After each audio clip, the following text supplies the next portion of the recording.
بحمدی تعالی و بکرم مصطفیٰ صلی اللہ تعالی علیہ وسلم، آج کی شب میں قرآن عظیم کے 8.5 پارے مکمل ہو چکے ہیں۔ اللہ عز و جل بقیہ قرآن عظیم کی تلاوت صحیح تجوید سے کرنے اور آپ سب کو سماعت کرنے کی توفیق عطا فرمائے۔ انشاءاللہ العزیز ایک اور دن لمبی تراویح کے بعد پھر آپ نارمل ہو جائیں گے انشاءاللہ۔ 1.5 پارے کی جو تلاوت ہو رہی ہے، لیکن ایک بات یاد رکھیں، یہ صرف کھڑا ہونا رمضان کی برکت ہے۔ سال بھر اتنی لمبی تلاوت نہ سننے کا موقع ملتا ہے نہ پڑھنے کا موقع ملتا ہے۔ اگر عشاء میں یا فجر میں بھی امام تھوڑی لمبی قرأت کر دیا تو لوگ چلانے لگ جاتے ہیں، اور پھر ان سے تنبیہاً کہا جاتا ہے کہ تھوڑا پیچھے والوں کا خیال کر لیا جائے۔ یہ رمضان کی برکت ہے، اللہ تبارک و تعالی اس کی برکت سے ہمیں اتنی دیر کھڑے ہونے کی توفیق دیتا ہے۔ ایک بزرگ نے فرمایا، میں تفسیر کی طرف آتا ہوں، 2 آیتیں ہیں۔ مغرب کی نماز میں امام صاحب نے تھوڑی لمبی قرأت کر دی، تو جو اتفاق ایسا تھا کہ جو شہر کے حاکم تھے، گورنر صاحب تھے، یہ بغداد کی بات ہے، وہ نماز میں تھے پیچھے، تو لمبی قرأت بھاری پڑ گئی نیتا جی کو، تو انہوں نے سلام پھیرنے کے بعد، عربی جانتے تھے، کہا کہ کون سی نماز اتنی لمبی پڑھا دیتے ہو آپ، لوگوں کے کام کاج رہتے ہیں۔ تو امام صاحب نے معافی طلب کر لی، کہا کہ ٹھیک ہے ہلکی قرأت کروں گا۔ وہ حاکم وقت جو تھے وہ اس وقت وہیں پر تھے، عشاء کی نماز کا وقت ہوا، امام صاحب نے پہلی رکعت میں 1 آیت، دوسری رکعت میں 1 آیت پڑھی، عشاء میں آیت پڑھی 22ویں پارے کی، جو سورۃ الاحزاب کی آخری آیتوں میں سے، وَقَالُوا رَبَّنَا إِنَّا أَطَعْنَا سَادَتَنَا وَكُبَرَاءَنَا فَأَضَلُّونَا السَّبِيلَ، رکوع کر دیا۔ دوسری آیت تھی رَبَّنَا آتِهِمْ ضِعْفَيْنِ مِنَ الْعَذَابِ وَالْعَنْهُمْ لَعْنًا كَبِيرًا، رکوع کر لیا۔ آپ کو نہیں سمجھ میں آئے گا، جو نماز پڑھنے والے تھے وہ اہل عرب تھے، وہ جانتے تھے۔ پہلی رکعت میں امام صاحب نے ایک آیت پڑھی، جس کا مطلب یہ تھا، قرآن میں ہے، پچھلے زمانے کی ایک قوم کا ذکر ہے کہ ان کو جب پکڑا جائے گا قیامت کے دن تو وہ کہیں گے، اے ہمارے رب، ہمارے بڑوں کی ہم نے پیروی کی، انہوں نے ہمیں گمراہ کر دیا، ہمارے بڑے حاکموں کی ہم نے پیروی کی، انہوں نے ہمیں گمراہ کر دیا۔ اللہ اکبر۔ دوسری رکعت میں دوسری آیت تھی اس کے بعد، ربنا آتِہم ضِعْفَيْنِ مِنَ الْعَذَابِ وَالْعَنْهُمْ لَعْنًا كَبِيرًا، اے ہمارے رب ان بڑوں کو تو ڈبل عذاب دے اور خوب لعنت بھیج۔ اللہ اکبر۔ یہ جنہوں نے نماز پڑھی انہیں تو پتہ تھا۔ سلام پھیرنے کے بعد حاکم وقت نے کہا، امام صاحب پہلے جیسے پڑھتے تھے ویسے ہی پڑھو، ورنہ ہر رکعت میں بد دعا حاکموں کو ہی ہوتی رہے گی۔ بہرحال ایک عمدہ نفیس بات تھی، میں نے آپ کے سامنے ذکر کیا۔ ہم نے آج تلاوت کیا ہے سورۃ الاعراف۔ سورۃ الاعراف اور سورہ انعام کا کچھ حصہ 8ویں پارے میں۔ اعراف جو ہے ایک جگہ کا نام ہے، جس کے نام سے پوری سورہ ہو گئی۔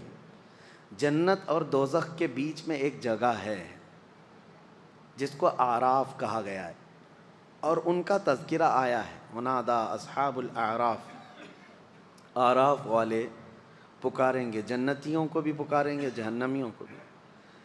وہاں پر اس سورہ میں دونوں لوگوں کا ذکر ہے۔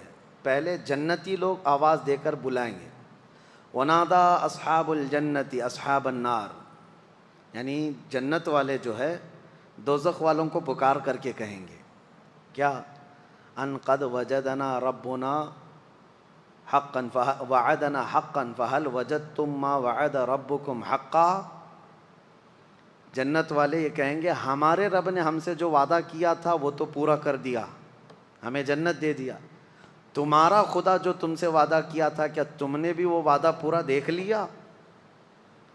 جہنمیوں کو پکار کر کہیں گے، کون؟ جنتی۔ اور اس دن جنت میں جانے والے یہ پکاریں گے، اللہ نے ہمارے ساتھ جو وعدہ کیا تھا جنت دینے کا وہ ہمیں پورا کر کے دکھایا۔ تو دوزخی سنیں گے جنتیوں کی باتیں، اور وہ کیا کہیں گے؟ وَنَادَى أَصْحَابُ النَّارِ أَصْحَابَ الْجَنَّةِ أَنْ أَفِيضُوا عَلَيْنَا مِنَ الْمَاءِ أَوْ مِمَّا رَزَقَكُمُ اللَّهُ، کہیں گے اے جنتیو، ہمارے اوپر بھی وہ تھوڑا سا پانی دے دو جو تم پی رہے ہو، یا جس کو اللہ تبارک و تعالیٰ نے تمہیں جو رزق دیا ہے اس میں سے ہمیں بھی کچھ دے دو جنت کے۔ کہیں گے ان اللہ حرمہما علی الکافرین، پھر جنتی کہیں گے یہ جنت کی نعمتیں کافروں پر حرام ہیں، اللہ نہیں دے گا۔ تو جنتیوں کا اور دوزخیوں کا جو مکالمہ ہے وہ اس سورہ میں بیان کیا گیا ہے۔ عزیزان گرامی وقار، یہ بیان کرنا آسان ہے، ہمارا اور آپ کا شمار کس میں ہے یہ اسی دن پتہ چلے گا، اسی دن پتہ چلے گا۔ اسی لیے میں کہتا ہوں قیامت کے دن جس کے نام کا یہ اعلان ہو گیا کہ فلاں کا بیٹا جنت میں جا رہا ہے، اس سے بڑی خوشی اس کے لیے کیا ہو سکتی ہے، اسے پروانہ مل گیا۔ ہم نے سنا ہے یہاں پر لوگ امریکن ایمبیسی کے پاس بہت بھیڑ لگائے رہتے ہیں، اور جب کسی کا ویزا گرانٹ ہوتا ہے تو باہر سنا ہے اس کے پٹاخے اڑتے ہیں، اچھل کود ہوتا ہے، ایسا لگتا ہے اس کو جنت میں جا رہا ہے۔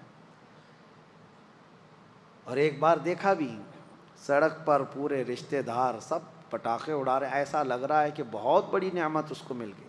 آپ بھی جا کر یہ مشاہدہ کر سکتے ہیں، جس کو ویزا ملتا ہے یہ ان لوگوں کے لیے ہے جن کے لیے دنیا جنت ہے۔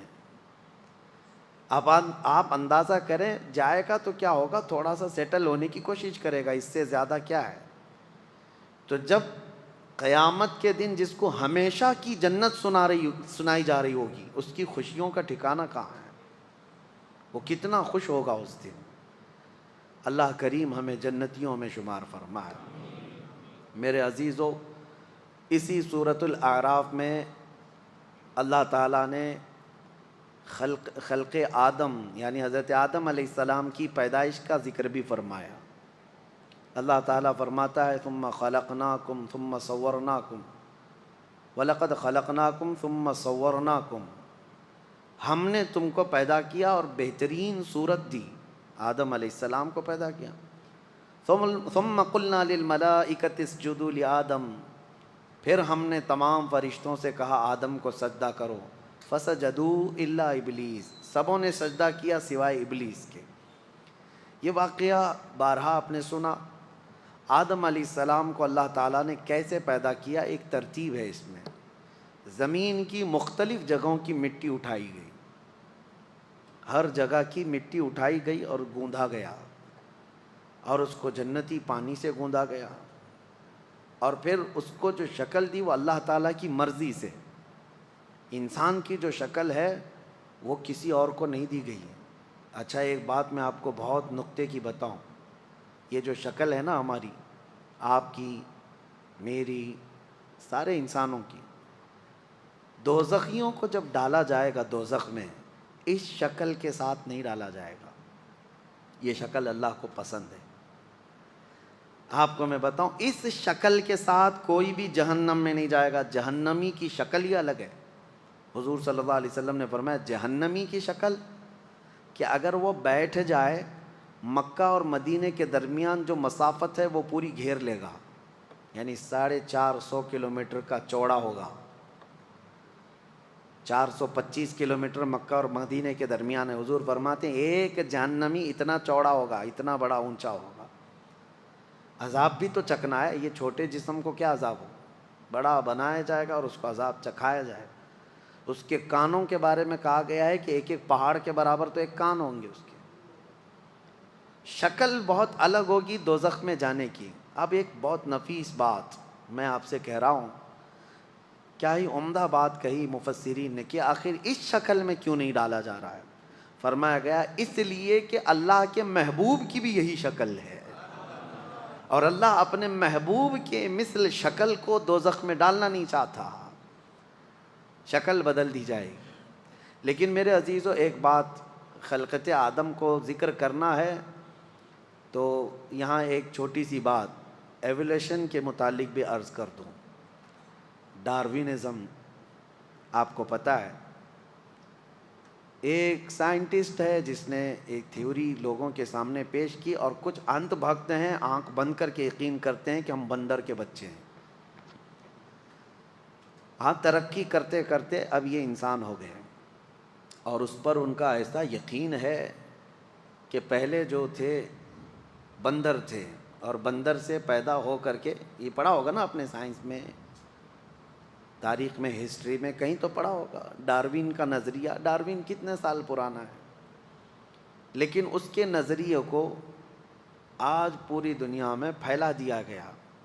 یہ اور بات ہے کہ اس کا نظریہ ابھی باطل بھی قرار دیا، بعض لوگوں نے اس کو انکار بھی کر دیا گیا ہے۔ امریکہ کے بڑے بڑے سینئر اداروں کے اندر اس نظریے کو باطل بھی قرار دیا جا رہا ہے، لیکن آج ہمارے ملک میں بھی اور کئی جگہوں پر اس پر لوگ جمے ہوئے ہیں کہ نہیں، بندر کی اولاد ہے۔ پہلی بات تو جواب یہ ہے کہ الحمدللہ ہم آدم کی اولاد ہیں۔ ہم کس کی اولاد ہیں؟ آدم علیہ السلام کی۔ بندر والوں کو میں کہتا ہوں، پوچھتا ہوں کہ ایک بار ایولیشن ہوا، یعنی بندر تھا ان کا دادا، اور اولاد جو ہے بڑھتے بڑھتے بڑھتے انسانوں کی طرح ہو گئی، تو یہ پروسیس کنٹینیو کیوں نہیں ہو رہا ہے؟ یعنی ایک ہی بار بندر سے انسان پیدا ہو گیا، اب انسان سے گھوڑا کیوں نہیں پیدا ہو رہا ہے؟ اب انسان سے کوئی کتا بھی ہو جائے؟ بات سمجھ میں آ رہی ہے؟ اس تھیوری کو انہوں نے آج تک پیش نہیں کیا، وہ بھی بغیر دیکھے اس پر یقین کرتے ہیں۔ یہ بات میں آپ کو اس لیے عرض کر رہا ہوں، بڑے طمطراق سے کچھ ایتھیسٹ بھی اس طرح کے سوالات کرتے ہیں، ملحد لوگ، ناستک لوگ، جن کو دین دھرم سے کوئی تعلق نہیں، لیکن سائنس ان کا خدا ہے، سائنس کی ہر بات کو مانتے ہیں۔ سائنس نے ان کو کہا ہے، یا ایک سائنٹسٹ نے کہا ہے کہ بندر کی تھے پہلے تمہارے پروج، اور بڑھتے بڑھتے پھر یہ انسان کی شکل ہو گئی، دم غائب ہو گئی، یا پھر جیسے جیسے یہ ترقی یافتہ بندر ہے ان کے نظریے کے مطابق۔ نہ انہوں نے یہ ہوتے ہوئے دیکھا، ایولیشن ہوتے ہوئے دیکھا ہے، بندر سے یہ ہوتے ہوئے دیکھا، لیکن کسی کی بات مان رہے ہیں۔ ان ظالموں سے میں یہ پوچھتا ہوں، تم بھی آنکھ بند کر کے ایک سائنسدان کی بات کو مان لیتے ہو، اور پھر ہم سے پوچھتے ہو کہ جنت اور دوزخ کہاں ہے اور اللہ کہاں ہے؟ ہم نے بھی محمد الرسول اللہ کی بات آنکھ بند کر کے تسلیم کی۔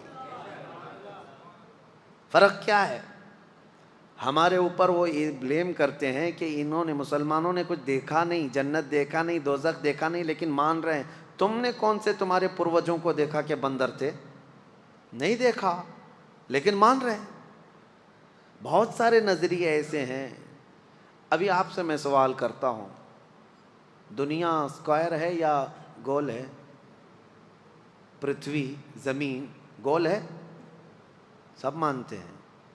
کون کون جا کر دیکھا ہے؟ دیکھا کوئی نہیں ہے، لیکن مان رہے ہیں۔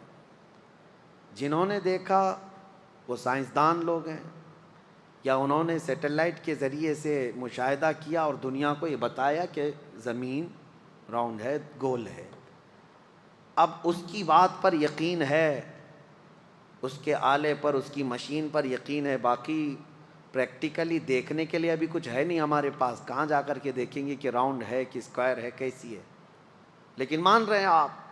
فرق اتنا ہی ہے، وہ ظالم بھی آنکھ بند کر کے مانتے ہیں سائنس کی بات کو، لیکن الحمدللہ ہم اس محمد الرسول اللہ کی بات کو جب مانتے ہیں، جو اللہ کا سب سے محبوب نبی ہے، اور ایسی خبریں اس رسول نے ہمیں دی ہیں جو 1400 سال کے بعد وقوع پذیر ہو رہی ہیں، تو کیوں ہم رسول کریم صلی اللہ تعالیٰ علیہ وسلم کی باتوں کو یقین نہ کریں؟ میرے عزیزو، بہت ساری باتیں ہیں، میں یہاں پر آپ کو رک کر کے اسی لیے عرض کر رہا ہوں کہ بندر کی اولاد ہونا کبھی یہ ثابت نہیں کر سکتے۔ ہم نے کسی سے پوچھا تھا تو کہتے ہیں ہڈیاں فلاں فلاں دونوں سیم سیم دکھتی ہیں اس لیے۔ ارے مینڈک کی بھی سیم دکھتی ہیں، آپ دیکھیں۔ اور آپریشن کے لیے اکثر جو پریکٹس کے لیے میڈیکل لیب وغیرہ میں مینڈک کو استعمال کیا جاتا ہے، چوہے کو استعمال کیا جاتا ہے، تو کیا صرف 2 پیر ہو جانا، 2 ہاتھ ہو جانا یا پھر ریڑھ کی ہڈی ہونا یہ سیم ہونے کی علامت ہے؟ نہیں، بلکہ انسان ہی ہے، انسان ہی سے پیدا ہوا ہے اور اس سے بھی انسان ہی پیدا ہوگا، اس سے بھی انسان ہی پیدا ہوگا۔ آپ اگر وہ تھیوری مانتے ہیں، ایولیوشن کی تھیوری جو کہتے ہیں کہ پہلے کچھ تھا ابھی کچھ اور ہے اور بعد میں کچھ اور ہو جائے گا، اس کو ہم نہیں مانتے، یہ اسلامی نظریہ نہیں ہے، یہ اسلامی نظریہ نہیں ہے۔ اب سنیے، آدم علیہ السلام کی پیدائش اللہ تبارک و تعالیٰ نے فرشتوں کے ذریعے سے پورا جسم بنایا، اور جب وہ جسم بن گیا تو اس پر بارش برسائی گئی، اور پھر اس کے بعد اللہ فرماتا ہے ایسے اس کو پکا کر دیا جیسے مٹکا بجتا ہے، ٹک ٹک ٹک کی آواز، اس طرح آواز آتی تھی پورے پتلے سے، بجنے والی مٹی جس کو کہا گیا ہے۔ اس کے بعد پھر اس میں روح ڈالنے کا وقت آیا تو روح ڈال دی گئی، لیکن روایات میں یہ ملتا ہے کہ روح نکل کر باہر آ گئی۔ روح چونکہ ایک نور ہے، اللہ کا حکم ہے۔ اس کے بعد روح سے پوچھا گیا تو روح نے کہا اندر اندھیرا بہت ہے جسم کے اندر، تو پھر رب ذوالجلال نے آدم علیہ السلام کی پیشانی میں نور محمدی کو رکھا، اپنے رسول کے نور کو رکھا، پھر روح ڈالی گئی، روح قرار پائی۔ سب سے پہلے آدم علیہ السلام کو چھینک آئی اور پہلا جملہ ان کی زبان سے نکلا الحمدللہ۔ سب سے پہلا جملہ زبان سے کیا نکلا؟ الحمدللہ۔ دیکھو اللہ کے کلام قرآن کی ابتدا بھی کہاں سے ہو رہی ہے؟ کہاں سے ہے؟ الحمدللہ۔ یہ الحمدللہ کا بہت بڑا مقام ہے، آپ اندازہ نہیں کر سکیں گے۔ اللہ نے اپنے کلام کی ابتدا الحمد سے کی، انسان کی زبان کا پہلا کلمہ بھی کہاں سے ہوا ہے؟ الحمدللہ۔ آپ کی نمازیں بھی جو شروع ہوتی ہیں الحمدللہ سے شروع ہوتی ہیں۔ اب آپ کو میں یہ بات بھی بتا دوں، نبی پاک صلی اللہ علیہ وسلم نے اکثر دعائیں بھی جو آپ کو سکھائی ہیں نا، وہ سب الحمدللہ سے اکثر ہے۔ کھانے کے بعد جو دعا کرنا ہے کیا ہے؟ الحمدللہ الذی اطعمنا وسقانا وکفانا۔ سو کر کے اٹھنے کے بعد بھی آپ کو دعا کرنا ہے الحمدللہ الذی احیانا بعدما اماتنا والیہ النشور۔ ارے رفع حاجت سے باہر آئیں گے استنجا سے تو دعا کرنا ہے آپ کو الحمدللہ الذی اذھب عنی الاذی وعافانی۔ کپڑے پہننے کے وقت دعا ہے، ہر جگہ الحمدللہ کا ذکر سب سے زیادہ ہے۔ آدم علیہ السلام جب روح کے ساتھ کھڑے ہوئے، ایک حسین و جمیل صورت تھی آدم علیہ السلام کی، بہت خوبصورت تھے۔ فرشتے دیکھنے کے لیے آنے لگے، جگہ پورا مجمع لگ گیا فرشتوں کا کہ ایک نئی مخلوق بنی ہے۔ پھر اللہ نے فرمایا اس کو میں زمین میں اپنا نائب بناؤں گا، اپنا خلیفہ۔ اور انسان اللہ کا خلیفہ ہے، اللہ کا خلیفہ ہے۔ کوئی پیر صاحب خلافت نہیں بھی دیے تو چلے گا، آپ فخر سے کہو کہ میں اللہ کا خلیفہ ہوں۔ اللہ کا خلیفہ نائب ہے، کیوں؟ اس لیے کہ وہ اللہ کے احکام زمین میں نافذ کر رہا ہے، اللہ کی حکومت زمین میں قائم کر رہا ہے، وہ اللہ کا خلیفہ ہے۔ تو اب آپ کو میں بتاؤں، آدم علیہ السلام کو جب اللہ نے یہ فرمایا کہ میں خلیفہ بناؤں گا تو فرشتوں نے یوں کہا کہ مولا کیوں تو ایسے کو خلیفہ بنائے گا کہ زمین میں جانے کے بعد انسان قتل و غارت کرے گا، فساد مچائے گا، خون ریزیاں کرے گا۔ فرشتوں کو کیسے معلوم تھا کہ یہ جانے کے بعد یہ سب ہونے والا ہے؟ مفسرین فرماتے ہیں اس لیے کہ انسانوں سے پہلے اس زمین پر اللہ نے جنات کو بھیجا تھا، جنات پورے آباد تھے اور انہوں نے بہت قتل و غارت کیا، فساد مچایا، تو پھر ان کو اس زمین سے بھگا کر کے جزیروں میں، آئی لینڈ کی طرف بھیج دیا گیا، جنگلوں کی طرف، جزیروں کی طرف ان کو بھیج دیا گیا کہ زمین خالی کرو اللہ کی۔ پھر یہ نئی مخلوق انسان کو اتارا گیا۔ پھر بھی کہیں کہیں سے چھوٹ کر کے جنات آ جاتے ہیں، لیکن ان کا مقام یہ نہیں ہے زمین۔ اور جن کو ایسا لگتا ہے کہ ہمارے گھر میں آئے، اس کی آنگھ میں آئے، اس کی آنگھ میں آئے، مجھے تو 90% نہیں آنے والے دکھتے ہیں، 10% ہو جاتے ہیں۔ جنات کا آنا ہے، ایسے واقعات ہے، لیکن یہ نہیں ہے کہ جنات کو کوئی اور کام دھندہ نہیں ہے کہ خالی وہ انسانوں کے اوپر چڑھتے رہیں گے، ایسا نہیں، ان کے بھی کام ہیں، ان کے بھی ہاں اسلام ہے، کفر ہے، ان کے ہاں معاش ہے، بہت سارے معاملات ہیں، جیسے ہمارے ہاں ہیں ویسے ان کے ہاں بھی ہیں۔ ابھی جیسے میں آپ کو بتاؤں، آپ میں سے بھائی سب بیزی ہیں، کچھ بزنس میں ہے، کوئی جاب میں ہے، کوئی ہے، میں آپ کو کہوں جاؤ کسی جن پہ جا کے چڑھو تو آپ بھی کہیں گے میرے گھر بار کو کون دیکھے گا۔ اسی طرح جنات بھی خالی نہیں ہے، فالتو نہیں ہے، کچھ ان میں بھی فالتو ہوں گے جیسے ہم میں ہوتے ہیں، وہ پریشان کرتے ہوں گے۔ تو جنات کی یہ زمین تھی، ان کو بھگایا گیا، ان کو اس سرزمین سے نکالا گیا، اور پھر آدم علیہ السلام کو بھیجنے کا اللہ تعالیٰ نے ارادہ فرمایا۔ فرشتوں نے اسی بات کی وجہ سے کہا تھا کہ یہ بھی ویسی مخلوق ہوگی، یہ بھی جا کر کے قتل و غارت، خون ریزی کرے گی، گناہ کرے گی، تو رب تعالیٰ نے یہ فرمایا میں جو جانتا ہوں وہ تم نہیں جانتے۔ فرشتوں کو یہ جواب دیا۔ پھر اس کے بعد فرشتوں کے سامنے دنیا کی چیزوں کو اللہ نے پیش کیا۔ وہ چیزیں کیا تھی؟ ہر طرح کی چیز، یعنی یوں سمجھ لو درخت ہے، پیڑ ہے، اس کے اندر کا پتا، پھول، تنا، ہر چیز کا ایک نام ہے نا، انگلی کا بھی نام ہے، انگوٹھی کا نام ہے، ہر چیز کا ایک ایک نام ہے۔ تو چیزیں جو دنیا میں ہونے والی تھیں اللہ نے وہ فرشتوں کے سامنے پیش کیا اور پوچھا اس کا نام کیا ہے، اس کا نام کیا ہے، اس کا نام کیا ہے۔ فرشتوں نے کہا مولا ہمیں تو اتنا ہی جانکاری ہے جتنا تو نے ہمیں سکھایا ہے، یہ سب چیزوں کے بارے میں ہمیں علم نہیں۔ پھر آدم علیہ السلام کے پاس یہ سب چیزیں پیش کی گئی۔ آدم علیہ السلام نے شروع سے لے کر آخر تک ہر چیز کا نام بتایا کہ یہ ہے، یہ فلاں ہے، یہ فلاں ہے، یہ فلاں ہے، یہاں تک کہ بعض مفسرین فرماتے ہیں دنیا میں پیدا ہونے والوں کے نام بھی بتائے آدم علیہ السلام، اور تقریباً دنیا میں بولی جانے والی ہر زبان آدم علیہ السلام جانتے تھے، ساری زبانوں کا ان کو علم رہا۔ اب آپ اندازہ کرو یعنی ابو البشر آدم علیہ السلام کو جب پوری کائنات کی ہر شے کا علم ہے تو سید الانبیاء کو کتنی چیزوں کا علم ہے۔ ہمارے آقا و مولا صلی اللہ علیہ وسلم جن کے بارے میں قرآن خود کہتا ہے وَعَلَّمَكَ مَا لَمْ تَكُنْ تَعْلَمْ، اے محبوب ہم نے آپ کو وہ سب سکھا دیا جو کچھ نہیں جانتے تھے، وہ سب میں سب کچھ آیا، سب کچھ آیا۔ آدم علیہ السلام نے جب ساری چیزوں کے نام بتا دیے تو اللہ نے فرمایا اے فرشتو اب آدم کو سجدہ کرو۔ یہ سجدہ تعظیم کا سجدہ تھا، سب سجدے میں گر گئے۔ جانتے ہیں یہ سجدہ کتنا لمبا تھا؟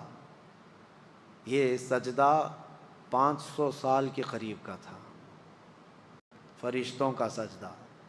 اٹھے لیکن ابلیس کو کھڑا ہوا دیکھا تو دوبارہ سجدے میں چلے گئے فرشتے، شکر میں کہ مولا ہم تو گمراہوں میں سے نہیں ہیں، جو تو نے حکم دیا ہم اس کی پیروی کر گئے۔ دوبارہ فرشتے سجدے میں گئے۔ اب ابلیس کھڑا رہ گیا، اللہ نے اس سے پوچھا کیوں تو نے سجدہ کیوں نہیں کیا؟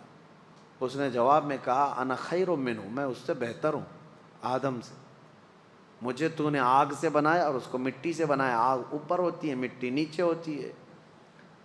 تو یہ جو چیزیں ہیں غرور اور انا شیطان کو تباہ کر دیا۔ اللہ نے فرمایا تو نے جو تکبر کیا جس کی وجہ سے ہمیشہ کے لیے تجھے مردود قرار دیا جاتا ہے، تو نکل جا۔ ابلیس کا نام عزازیل ہے، عزازیل، اس کو معلم الملائکہ کہا جاتا ہے، فرشتوں کا استاد کہا جاتا ہے۔ اس نے عبادت اتنی کی ہے کہ اس کے سجدے اگر روئے زمین پر پھیلا دیے جائیں تو ایک رائی کے دانے کے برابر بھی جگہ باقی نہیں ہوگی، اتنے سجدے ہیں ابلیس کے، لیکن سب ختم کر دیے گئے۔ نبی کی حرمت اور نبی کی عظمت کا انکار شیطان بنا دیتا ہے۔ آج بھی میں آپ کو بتا دوں ابلیس شیطان اللہ کا انکاری نہیں ہے، وہ اللہ کو مانتا ہے، وہ اللہ کی عبادت بھی کرتا تھا، لیکن انکاری کس کا تھا؟ آدم علیہ السلام، نبی کا۔ تو آپ اندازہ کریں نبی سے جس کو بغض ہے وہ ابلیس کی ذریت میں سے آتا ہے، نبی سے جس کو تکلیف ہے وہ ابلیس کی خصلتوں میں سے ہے۔ بہت سارے لوگ آج یہ کہتے ہیں ہم تو موحد ہیں، توحید توحید توحید، یعنی اللہ کی طرف، عبادت کی طرف ہم سب جو ہے بہت ایکٹیو ہیں، اور پھر وہ کہتے ہیں باقی یہ سب قبر پجوے ہیں، ہاں باقی سب بدعتی ہیں، شرک کرنے والے ہیں. اور یہ کہتے کہتے ہمیں تانا دیتے دیتے وہ نبیوں کی بھی گستاخی کر گئے، صحابہ اولیاء تابعین سب کی گستاخی کرنے لگ گئے. اللہ کو ایک ہم بھی مانتے ہیں، اللہ کی عبادت ہم بھی کرتے ہیں، ایاک نعبد و ایاک نستعین پر ہم مکمل عمل کرتے ہیں. لیکن ایک بات میں آپ کو بتا دوں، چند دنوں قبل بھی میں نے ایک اپنے بیان میں عرض کیا تھا کہ ہمارے اوپر ایک بہت بڑا الزام ہے کہ یہ یعنی قبروں کی پرستش کرتے ہیں یا رسول کو بڑھا کر اللہ کے برابر کرتے ہیں. غلط بات ہے.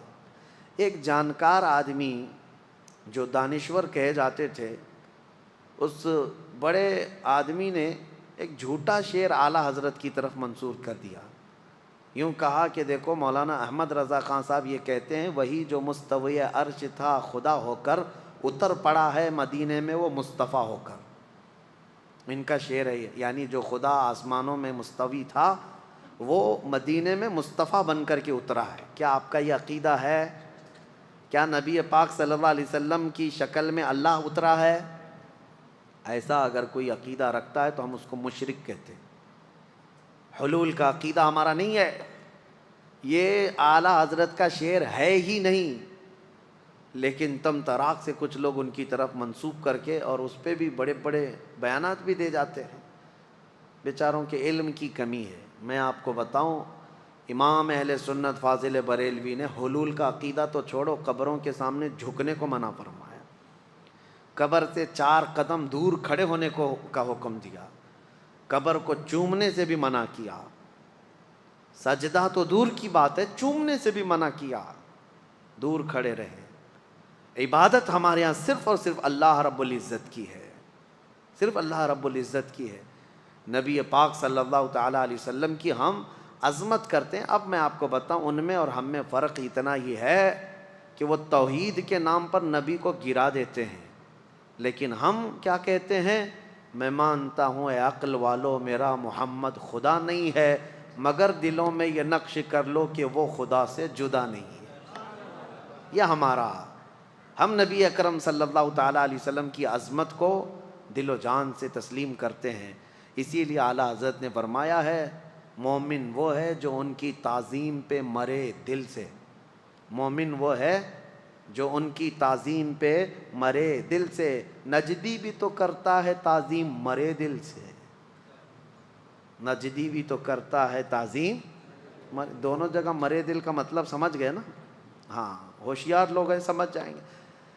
ابلیس نے سجدہ نہ کر کے ہمیشہ کے لیے مردود ہونا قبول کر لیا. اب سنو، اللہ فرماتا ہے میں تجھے وقت دیتا ہوں قیامت تک کا. اس نے کہا فَبِمَا أَغْوَيْتَنِي لَأَقْعُدَنَّ لَهُمْ صِرَاطَكَ الْمُسْتَقِيمَ. مولا میں تیرے سیدھے راستے پر بیٹھ جاؤں گا، اور جو اس راستے سے گزرے گا میں دائیں بائیں آگے پیچھے سے آ کر کے اس کو گمراہ کروں گا.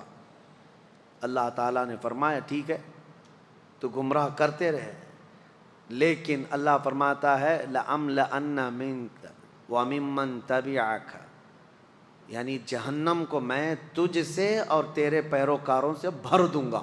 اللہ نے فرمایا.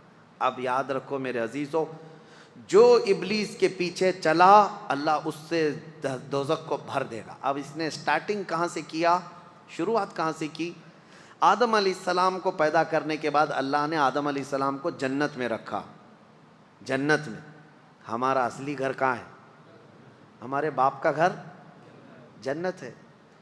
اصلی گھر وہی ہوتا ہے نا، باپ کا گھر. آدم علیہ السلام جنت میں تھے، لیکن ایک بے قراری تھی، اکیلے تھے. انسان اکیلا نہیں رہ سکتا، تو اللہ تعالیٰ نے ان کی بائیں پسلی سے ایک عورت پیدا کیا جو ہماری ماں ہے، حضرت حوا. آدم علیہ السلام جب انہیں دیکھتے ہیں حوا کو، جنت میں پیدا ہوئی عورت. عورت کہاں پیدا ہوئی ہے؟ جنت میں پیدا ہوئی ہے. جنت کی نعمتیں جتنی حسین ہیں، اسی لیے دنیا میں اسے حسن دیا گیا ہے. آدم علیہ السلام اس کی طرف بڑھنے لگے تو رب تعالیٰ نے فرمایا تمہارے لیے ابھی حلال نہیں، اس کا مہر دو۔ تو مہر دینا جنتی قانون ہے، یہ جنتی قانون۔ آدم علیہ السلام نے پوچھا مولا یہاں کیا مہر دوں؟ رب تعالیٰ نے فرمایا تمہاری اولاد میں اخیر زمانے میں میرا ایک محبوب نبی پیدا ہوگا، محمد صلی اللہ علیہ وسلم، زمین میں آسمانوں میں احمد، ان پر 20 بار درود بھیجو تمہارا مہر ادا ہو جائے۔ آدم علیہ السلام کا مہر کیا تھا؟ درود مصطفیٰ، حضور اکرم صلی اللہ علیہ وسلم پر درود بھیجا۔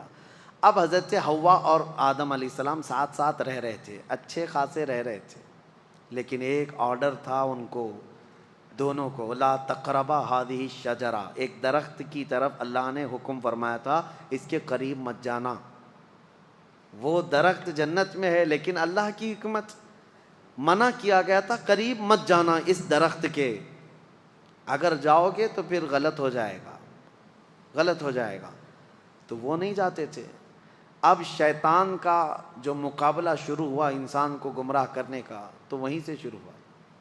ابلیس جو ہے آسمانوں پر جاتا تھا اس وقت، اور فرشتوں کے بیچ اس کا آنا جانا سب لگا تھا، تو وہ جنت کے دروازے تک گیا اور دونوں کو بلا کر کے بات چیت کرنے لگا، ان کی تعریف کیا، کیا نعمتیں ہیں آپ کی، بہت خوبصورت زندگی ہے، لیکن مجھے اندیشہ ہے، ڈر ہے کہ آپ کو اللہ نکال نہ دے جنت سے۔ تو گھبرا گئے، کہا کیوں نکالے گا اللہ تعالیٰ؟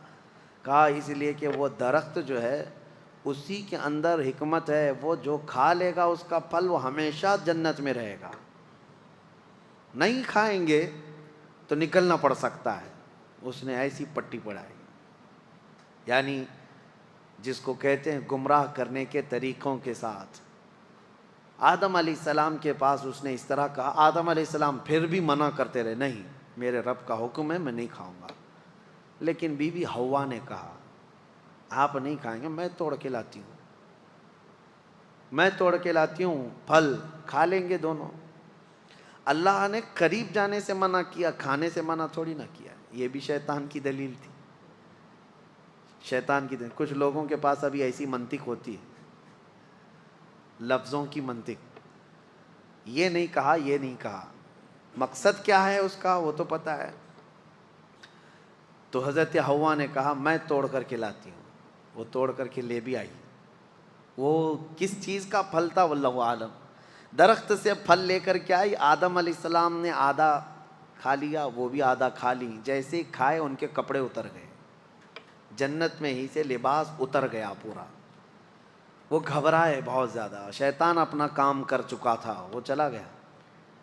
تو وہاں تو درخت تھے جنت کے، ان درختوں سے انہوں نے پتے لیے اور اپنے جسم کو چھپایا، درختوں کے پتوں سے اپنے جسم کو چھپایا۔ اتنی ہی دیر گزری تھی، قہار و جبار خدا کا اعلان ہو گیا، اہبطوا منہا جمیعا، اس جنت سے تم سب کے سب نکل جاؤ، زمین میں جاؤ۔ اللہ کا حکم تھا، آدم علیہ السلام اور حضرت حوا ہی تھے، لیکن حکم جمع کے لیے سب کے سب نکل جاؤ۔ تفسیر میں فرمایا تھے تو دو ہی، لیکن اللہ فرمایا تم سب کے سب نکل جاؤ۔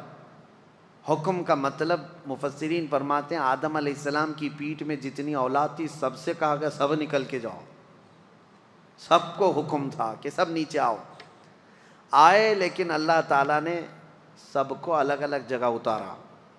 جنت سے جو چیزیں اتاری گئی تھی، دو درخت جنہوں نے پتے دیے تھے، اور بعض روایات یہ بتاتی ہیں کہ ایک سانپ تھا، ایک مور تھا، ان کو بھی اتار دیا گیا مدد کرنے کی وجہ سے۔ یہ بڑے خوبصورت جانور تھے، ان کو بھی سزا کے طور پر اتار دیا گیا، سب کو الگ الگ۔ حضرت بی بی حوا کو جدہ میں، جو سعودی عرب کا ایک شہر ہے، جدہ کا مطلب جانتے ہیں آپ؟ عربی میں دادی کو کہتے ہیں، ورڈ کا جو میننگ ہے جدہ کا مطلب دادی، شہر کا نام ہی دادی ہے کیونکہ پوری دنیا کی دادی وہاں اتری تھی۔ اور حضرت آدم علیہ السلام کو ہندوستان میں اتارا گیا، سب کو الگ الگ الگ، ایک درخت کو ادھر ایک درخت کو ادھر، اور آپس میں سب کے دشمنیاں بھی ڈال دی گئیں۔ ابلیس کو بھی بھیج دیا گیا، اب اس کے بعد اس کو وہاں جانے پر پابندی لگا دی گئی، اب تو جنت کے قریب بھی نہیں آئے گا، فرشتوں کے بیچ میں بھی نہیں آئے گا، اب جب بھی وہ جانے کی کوشش کرتا ہے فرشتے اس سے مار کے بھیجتے ہیں. جو تارا ٹوٹنے کی جو چیزیں نظر آتی ہیں اس کو کہا گیا ہے یہ جو ستارہ ٹوٹنا شہاب ثاقب ہے یہ فرشتوں کی مار ہے. جو شیطان اوپر جانے لگتا ہے تو اسے مار کے بھیجتے ہیں. کیوں جاتا ہے وہ بھی میں بتاؤں. وہ اپنے مریدوں کو کچھ خبریں لے کر آنے کے لیے جاتا ہے. اس کے جو بابا لوگ ہیں, جوتش لوگ ہیں, چٹی والے بھی ہیں, وہ ابلیس جاتا ہے سن کر کے آتا ہے. فرشتوں کے درمیان بات چیت جو ہو رہی ہوتی ہے نا, اللہ کے احکام بندوں میں ابھی کیا کیا ہونے والا ہے, تو یہ جا کے چوری کرنے جاتا ہے. تو فرشتے وہاں سے مار کے بھیجتے ہیں, پھر بھی آدھا سن لیتا ہے اور آدھا اپنی طرف سے ملا کر کے جوتشوں کو بتاتا ہے, نجومیوں کو بتاتا ہے. اور جو سفلی لوگ ہیں, سفلی عمل کرتے ہیں جو ابلیس کو راضی کرتے ہیں, سفلی, سلفی نہیں. سلفی ایک الگ چیز ہے, سیلفی بھی نہیں. سیلفی ایک موبائل کی چیز ہے اور سلفی ایک جماعت ہے. اہل حدیث حضرات اپنے آپ کو سلفی کہتے ہیں. میں سفلی بول رہا ہوں, ہاں سب میں تھوڑا تھوڑا سا فرق ہے. تو سفلی جو شیطان کو راضی کرنے کے لیے گندی گندی چیزیں کرتے ہیں ان کو لا کر کے خبریں دیتا ہے. تو ابلیس کا جانا آنا اس وقت سے بند کر دیا گیا تھا. اب آدم علیہ السلام اور حضرت حوا کی ملاقات نہیں ہوئی. کتنے سال تک؟ 350 سال تک. آدم علیہ السلام روتے رہے روتے رہے. سب سے زیادہ دنیا میں رونے والوں میں آدم علیہ السلام کا نام آتا ہے. سب سے زیادہ رونے والوں میں انبیاء میں حضرت آدم علیہ السلام, حضرت داؤد علیہ السلام. لیکن وہ اللہ کی یاد میں اور اپنی توبہ کے لیے روتے رہے. لیکن سارے نبیوں میں میرے مصطفیٰ کا رونا اور تھا. وہ کس لیے؟ وہ صرف اپنی غریب امت کے لیے. اللہ کیا جہنم اب بھی نہ سرد ہوگا, رو رو کے مصطفیٰ نے دریا بہا دیے. میرے آقا نے بھی رویا لیکن اپنی امت کے لیے. اب 350 سال کے بعد, اب میں اپنی بات سمیٹ رہا ہوں, 350 سال کے بعد آدم علیہ السلام کو ایک بات یاد آئی کہ جب ان کی روح ڈالی گئی تھی جسم میں تو آنکھیں جیسے کھلی, آسمان کے ہر دروازے پر, جنت کی ہر دیوار پر انہوں نے ایک نام دیکھا تھا, لا الہ الا اللہ. حضور صلی اللہ علیہ وسلم کا نام وہاں پر احمد ہے. حضور کا نام اللہ کے نام کے ساتھ ہر جگہ انہوں نے دیکھا تھا. آدم علیہ السلام نے 350 سال کے بعد یوں عرض کیا, اے مولا, جو نام تجھے سب سے زیادہ پسند ہے, جس نام کو تو نے اپنے نام کے ساتھ رکھا ہے, اس کے وسیلے سے عرض کرتا ہوں میری توبہ قبول فرما. قرآن میں بھی رب تعالیٰ فرماتا ہے فوراً اللہ نے جبرائیل امین کو بھیجا, ہے صفی اللہ کو حاجت رسول اللہ کی. وہ جہنم میں گیا جو ان سے مستغنی ہوا, میرے آقا سے جو دور ہوا, اعلیٰ حضرت فرماتے ہیں دوزخ میں جائے گا. ہے خلیل اللہ کو حاجت رسول اللہ کی. حضور اکرم صلی اللہ علیہ وسلم کے وسیلے سے توبہ قبول ہوئی. جبرائیل امین علیہ السلام آئے, بشارت دی کہ اللہ تعالیٰ نے آپ کی توبہ قبول فرمائی. اب آپ کو حکم دیا جاتا ہے. آدم علیہ السلام جب آئے تھے تو جبرائیل علیہ السلام خود ہی ان کو یہاں کی کھیتی باڑی اور کام کاج سکھا کر گئے تھے. جنت کے 3 دانے لا کر کے دیے تھے, یعنی ایک گیہوں کا دانہ اور ایک کوئی دانہ, یہ 3 دانے وہ اتنے بڑے بڑے تھے دانے, جنت سے لائے گئے تھے. اور وہ بو کر کے اس کی کھیتی اور اس کی فصل اگا کر کھانے پینے کے طریقے ساری چیزیں آدم علیہ السلام کو وہ دے کر کے گئے تھے. اور یہ روایت میں ملتا ہے جنت کا آیا ہوا دانہ بہت بڑا تھا, اور پہلے کے دور میں اناج بڑے ہوتے ہوتے چھوٹے چھوٹے, اس میں ایولیشن ہوا ہے. اب جو گیہوں کا دانہ وہ پکڑنے میں بھی نہیں ملتا. فرمایا گیا کہ جیسے جیسے انسانوں کے گناہ بڑھتے ہیں اناج گھٹتا جاتا ہے, یعنی ان چیزوں کی مقدار میں کمی آنے لگ جاتی ہے. یہ آخری دور میں گیہوں تو گیہوں, انسانوں کے قد بھی چھوٹے ہو جائیں گے. پہلے لوگ 8-8 10-10 فٹ کے ہوتے تھے, اور آدم علیہ السلام کی ہائٹ تو 60 فٹ کی تھی. 60 فٹ اتنی لمبی بتائی گئی ہے. تو پہلے کے دور کے بعد یہ جو گھٹتی ہوئی آئی ہے لیکن ایک بات پھر میں بتا دوں، کوئی کنفیوز نہ ہو، اس تھیوری پہ نہ چلے جائے کہ انسان اب بدل گیا. نہیں، انسان ہی تھا، انسان ہی ہے آج بھی. پہلے یہ اور بات ہے کہ ہائٹ بڑی تھی، جسم بڑا تھا، لیکن زمانے کے مرور ایام کے ساتھ ساتھ انسانوں کی ہائٹ کم ہوتی رہی. اور میرے آقا نے فرمایا قیامت کے قریب یہ لوگوں کے قد بھی کم ہوتے چلے جائیں گے. اب قریب اور قیامت کے ناٹے لوگ ہی رہیں گے. ہاں، اور یاجوج ماجوج کی جو شکل بتائی گئی وہ بھی بہت چھوٹی چھوٹی قد کے ہوں گے، جیسے چائنیز ہوتے ہیں. ہاں، ان کی آنکھیں چھوٹی چھوٹی ہوں گی، جیسی ان کی شکل ہے، لال رنگ کے ہوں گے، یہی شکل بتائی گئی ہے. اور پوری دنیا گھومیں گے، ہر چیز کھا جائیں گے جیسے چائنیز کھاتے ہیں. ہاں، یہ اس لیے بھی میں بول رہا ہوں کہ بعض جو دانشور ہیں، ایک امریکہ کے بڑے ڈاکٹر ہیں، انہوں نے کہا میری تحقیق کے مطابق یاجوج ماجوج آ گئے، وہ چائنیز ہی ہیں. دنیا میں سب سے زیادہ تعداد بھی ان کی ہے، اور سب سے زیادہ دنیا میں پھیلے بھی وہی ہیں، اور ہر چیز، ہر کیڑا مکوڑا سب کھاتے بھی وہی ہیں. لیکن ایسا نہیں ہے. یاجوج ماجوج ایک قوم ہے، وہ آئے گی، لیکن وہ اتنے سالوں تک چائنا کی طرح جیتی نہیں رہے گی. ہاں، وہ فساد مچائیں گے، لیکن چند دنوں کے بعد اللہ تعالیٰ ان کی گردن میں ایک کیڑا پیدا کرے گا. کوئی وائرس ہوگا اس زمانے کا، کوئی کورونا آئے گا، اور اس سے وہ ایک ساتھ پورے کے پورے ہلاک ہو جائیں گے. اور جو ڈاکٹر صاحب امریکہ کے جو میں کہہ رہا ہوں، وہ بڑے دانشور ہیں، مسلم اسکالر ہیں. ان کی تھیوری کے حساب سے انہوں نے جو کہا یاجوج ماجوج یہ چائنیز ہی ہیں، اس اعتبار سے شاید کورونا بھی چائنا میں آیا، ان کے اور یقین ہو گیا ہوگا، ان کو اور یقین ہو گیا ہوگا کہ حدیث میں جو کہا گیا، اچھا یہ جو وائرس آیا یہ گردن میں ہی زیادہ پکڑتا تھا، ان کو اور زیادہ یقین ہو گیا ہوگا. لیکن یقین ان کو اس وقت فیل ہو جانا چاہیے کہ چائنیز مرے زیادہ نہیں ہے، لیکن یاجوج ماجوج پوری کی پوری قوم ختم ہو جائے گی. بہرحال بات ادھر ادھر نہ جائے، قد جو ہے کم ہوتا چلا جائے گا قیامت کے قریب. آدم علیہ الصلاۃ والتسلیم کی خلقت کا یہ پورا واقعہ آج سورۃ الاعراف میں ہم نے ملاحظہ کیا ہے. اللہ کریم ہم سب کو قرآن عظیم کی ہر آیت پر عمل کی توفیق عطا فرمائے. حکم یہ ہے اللہ تعالیٰ کا کہ یہ واقعہ بیان کیوں کیا گیا؟ اس لیے کہ اللہ فرماتا ہے کہ شیطان آج بھی ہے جو دور سے تمہیں دیکھ رہا ہے. کہیں جیسے تمہارے باپ اور تمہاری ماں کو اس نے جنت سے نکالا تھا، ایسی ہی دنیا میں تمہیں اللہ اس کی رسول کی رضا سے باہر نہ کر دے. تم ہمیشہ الرٹ رہو، اس کے کسی داؤ کو اپنے اوپر حاوی ہونے نہ دینا. ہمیشہ ایک بات یاد رکھنا، ہم جنت سے آئے تھے، ہم جنت میں ہی جائیں گے انشاءاللہ، اور ہمارا وہی وطن ہے. اسی کو شاعر نے کہا ہے کہ جب تو پیدا ہوا تھا تو روتا ہوا دنیا سے آیا تھا. کیوں؟ اس لیے کہ ہماری روحیں جنت میں تھی، اور جب اپنا اصلی گاؤں چھوٹتا ہے تو روتے ہوئے آتا ہے بچہ. اور شاعر نے کہا ہے اب ایسی زندگی گزار کہ جانے کے وقت سب رو رہے ہوں اور تیرے لبوں پر مسکراہٹ ہو. کیوں؟ اس خوشی سے تم مسکراتے ہوئے جاؤ کہ اپنے اصلی وطن جا رہا ہوں، اپنے گاؤں جا رہا ہوں، اور ہمارے باپ کے گھر جا رہا ہوں. اللہ کریم ہم سب کی قسمت میں جنت عطا فرمائے. رمضان کی برکت سے اللہم انا نسألک الجنت ونعوذ بک من النار. اللہم انا نسألک الجنت ونعوذ بک من النار.